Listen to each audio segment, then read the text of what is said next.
আজকে সরকারকে সবাইকে নিয়ে একসাথে বসতে হবে কিভাবে আমরা একটা নিরপেক্ষ নির্বাচন করতে পারি।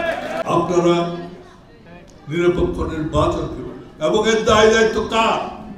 সুতরাং এই রাজনৈতিক দলগুলো আজকে একসাথে বসে ঠিক করতে হবে তারা এগুলো করবে না। তারা এই দখলদারি যারা করে তাদেরকে পার্টিতে রাখবে না। আপনারা আজকে নির্বাচনের কথা বলছেন,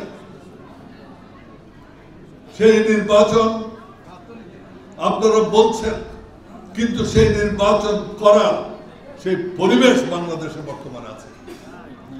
আপনারা যেখানে আইন শৃঙ্খলা ঠিক রাখতে পারছেন না, যেখানে মানুষের জীবনের নিরাপত্তা দিতে পারছেন না, সেখানে আমরা কিভাবে আশা করব একটা নির্বাচন হবে যেটা সকলের কাছে গ্রহণযোগ্য। আজকে আমি সরকারকে বলবো, আপনারা এই সংস্কারের কথা বলছেন, সংস্কার আপনারা করতে পারবেন না, আপনারা দিক নির্দেশনা দিতে পারবেন, আপনারা একটা আন্ডারস্ট্যান্ডিং করতে পারবেন। এই সংস্কার কেবল আগামী পার্লামেন্টে করতে পারবেন।